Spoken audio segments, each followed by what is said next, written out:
Madman Joe's Audiotrocities, Episode 3, Hand Jobs, by Swifto.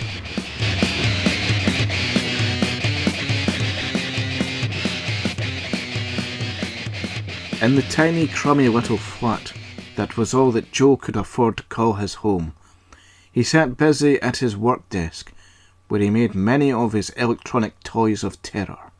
Joe had always been good with tinkering. Once, long before episode 1 of Audiotrocities, he had been a professor of great accolade for his genius for robotics and electrical tinkering. Now, due to a certain tragedy which had changed his life forever, he was stripped of his honour and his title. He had to make do, working at his squeaky, wobbly work desk in the bedroom of his tiny, run-down council flat. Hold on, sorry, let me correct that. In the bedroom of his normal, modern council flat. Damn that insolent boss savage. First he destroys my gun, and then my hand. Ugh, why I oughta... Joe grumbled angrily to himself as he continued to work on his latest weapon. Where his right hand had once been, there was a large, shiny silver-coloured claw-like appendage. The 5 knife-like fingers suddenly clenched shut into a fist. His work was now complete. After months of hard work, I'm finally finished and ready to seek my revenge. He stood up and waved his clenched claw in the air in triumph. Of course I would have been a lot quicker if I had 2 hands, but with my genius intellect, I've managed to not only single-handedly recreate my right hand, but I've also improved it. Killing 2 birds with 1 stone. I have a new hand and a new weapon, with my multi-purpose hand of handiness. Joe looked around the room, then set his gaze on the mug which sat on his desk, which he had used for his tea just a short time ago. He pointed at it with his right hand, and suddenly the mug exploded into 1,000,004 pieces of shattered china.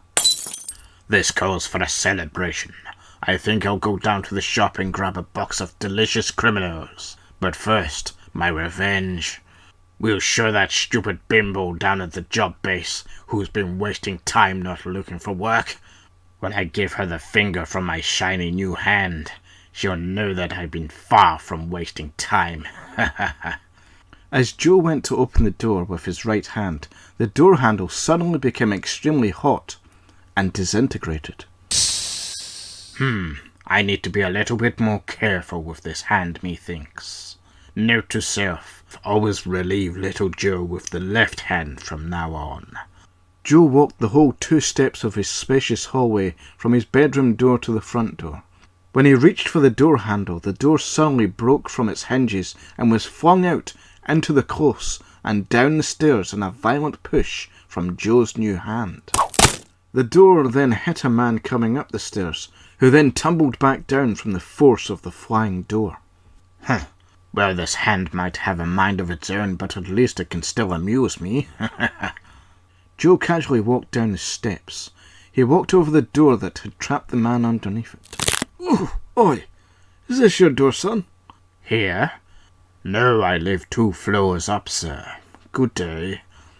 Oh, you bastard! A little later, Joe was walking down the street to get to the job base for his next work assessment meeting. But as he was walking past a lamppost, his new hand began to play another trick on him. It suddenly became magnetic and pulled Joe violently towards the lamppost, getting magnetically stuck to it. Damn it! Okay, perhaps it does have a few glitches that need ironed out. Joe tried to pull his hand away from the lamppost, but it would not move. Come on, you stupid! He began to pull it with his other hand, and then when that didn't work, he put both feet on the lamppost for better grip and pulled as hard as he could. He suddenly came flying off the lamppost and tumbled backwards onto a car. His magnetic hand then became attached to the car and would not break free of it. Shit! Why can't you just... Oi! What are you doing in my car? From a nearby house, a big brute came bursting out, looking very angry at Joe, who struggled to pull his hand away from the brute's car. No, No, it's not me, it's my hand, you see. Yeah, I can fucking see that, mate. Get your filthy hands off my car. Damn it, I'm trying, you fool. Oh yeah, let me just give you a hand with that, mate. That's precisely the issue, my good fellow. This is the worst hand I've ever seen. Suddenly Joe felt the urge to redact that previous comment, but he couldn't because he was too distracted by saying, Ah! very loudly, as the hand of the brute, now a clenched fist, hit Joe in the face and became the #1 worst hand he had ever seen. The punch was made with enough force to pull Joe and his new hand away from the car. But rather than being grateful, Joe was very angry at being punched in the face and swore revenge on the brute. Ugh, why, you, sir, have just made a very powerful enemy. Joe suddenly felt his right hand pulling away off the pavement onto the road as a van roared past. His hand stuck firmly to the side of the van, and Joe was dragged along with it. Ah! Joe could do nothing as his rubber boots were dragged along the road and burned up under his feet. His other hand bounced off the spinning wheel of the van and slid off the side of the metal frame. He was unable to find a grip on anything. Ah, the pain! For Satan's sake, please stop. Somebody help me. I'm stuck. Please help me. As the van turned a corner, Joe was flung off the van and went flying over a car, over the side of a bridge. But just as he was about to fall to his death, his new hand came to the rescue and magnetically attached itself to the bottom of the bridge. Thank you, hand. I'm saved. I'm so glad this nightmare is over. This hand may have a few bugs, but it's proved its worth by saving my life. Joe then looked around at his surroundings. Under him was the deep, cold river. Cars rattled the bridge over him, and he was dangling uncomfortably, feeling his legs getting pins and needles, his right arm getting very fatigued, his suit digging into his crotch, and the very unpleasant smell of whatever that smell was that was coming from a nearby nest that some pigeons had made under the bridge. How the hell am I going to get out of this situation? For half an hour, Joe hung to the bottom of the bridge, unable to escape from his predicament. Finally, a city ferry passed by, and Joe timed his chance to leap off the bridge at the precise right moment to escape to safety. He unclipped his right hand from his wrist at just the right moment and landed safely on a fat guy that had been sitting on one of the boat's viewing benches. Joe made sure to kick the guy out on his landing, just for kicks, and then bounced off him and landed in the seat next to him. A woman who saw Joe bounce off the fat man into his seat gasped in shock. Oh, don't mind my friend here. He just has a fear of bridges. Joe then had to wait for the ferry to arrive at its destination and then get a taxi to get to the job base. He arrived at the job base 2 minutes late due to his hand-related mishaps. Because of this, he had to wait a whole other hour for his work coach to speak to him, despite being the only one in the office waiting for an appointment. Hi, Joe, is it? Sorry to keep you waiting. Come on over. Joe was now very angry, having been kept waiting for so long. He grumpily sat down in the seat in front of Sandra's desk while she conducted her meeting with him. It annoyed Joe to be told to sit down in front of this silly girl's desk. He felt like he should have been the one who summoned people to his desk. This indignity would be rectified when he became Emperor of Earth, he told himself. I see, so it's Mr. Joseph DeMann, age 32, single, living in a one-bedroom council flat, and you're currently unemployed. Is that right? Yes, that just about sums up my misery, thank you. So how long have you been unemployed, Mr. DeMann? Oh, not that long, just about 5 or 6 years. I see. Is there anything in particular that you would like to be doing? Well, let's see. I have thought about pursuing my musical career. But other than that, perhaps something like, I don't know, Emperor of Earth might suit my skill set. Let me just see if we have anything available like that. Sandra began typing away at her keyboard. the glow of the computer monitor reflecting in their glasses, and a flutter of flashing lights as the monitor responded to her keyboard clicks. No, sorry, we don't currently have anything like Emperor at the moment. Oh, here's something that's kind of related. How about trolley attendant? Joe did not answer verbally, and simply gave Sandra a sinister stare. No, you don't want that, do you? Let me see. Have you ever thought about doing some work experience with us at the job base? Work experience? Yes, you'd basically be doing the same amount of work as everybody else, but you'd be paid less, and criticised by everyone for not having a real job. Why the fuck would I want that? It's good work experience, and it's something to put on your CV. It's demeaning. It's also a pathetic attempt by the government to profit off the poor and desperate by forcing them to work for less, under threat of losing what little money they get from this corrupt system of inequality. Oh, and I'm sure you'd run the country a lot more fairly, Mr. DeMann? No, probably not, but at least I'd be more honest with my exploitation. Well, you leeches deserve everything you get. Who do you people think you are, coming in here every Monday to get your free money? Well, good honest people like myself have to work hard to get our pay. You're just pathetic leeches. Sandra, suddenly realising that she had raised her voice, and that many eyes were now looking at her from around the job base office, suddenly became timid again, and sat back down in her seat.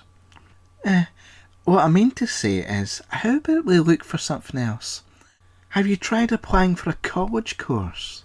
My dear lady, I already have more than enough qualifications, and I heartily think that any of your cheap part-time community centre colleges could provide me with anything that would further enhance my already vast intellect. Is that so, Mr. DeMann?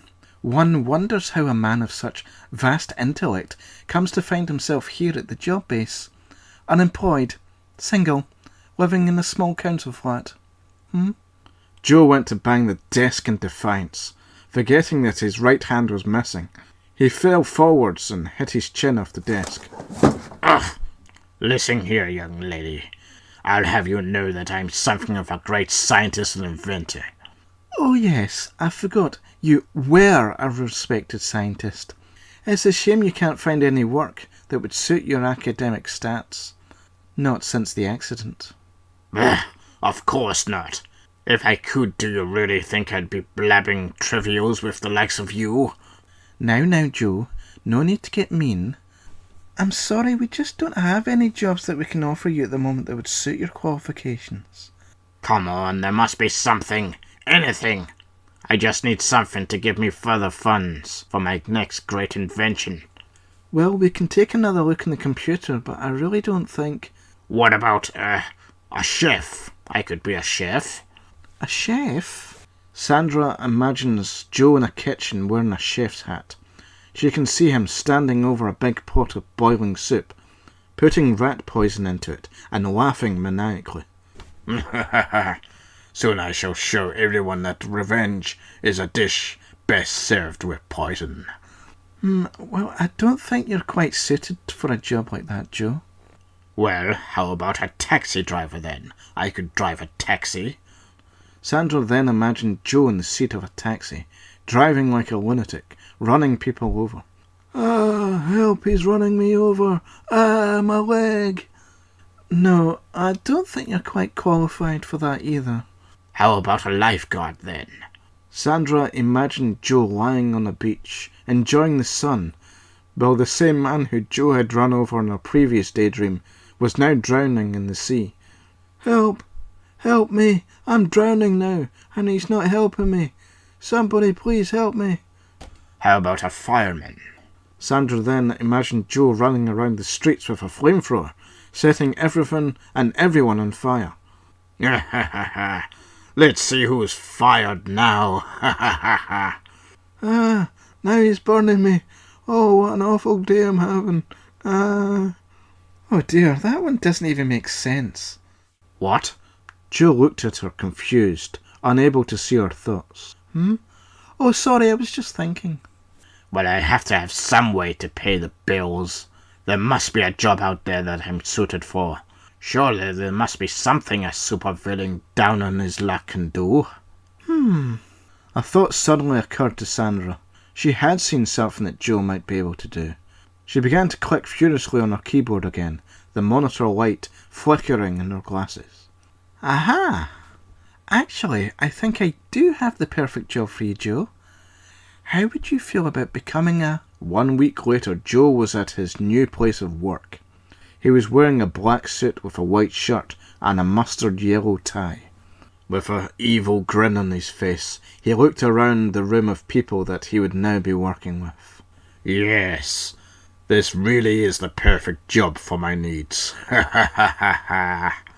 Joe looked out in front of him at the scared faces looking back at him from their desks. Joe was standing in a high school classroom, looking at a bunch of teenagers who were now very worried about their new biology teacher. Welcome to my classroom of terror. The kids looked around at each other and were relieved to see that Joe was as sane and as normal as any other biology teacher.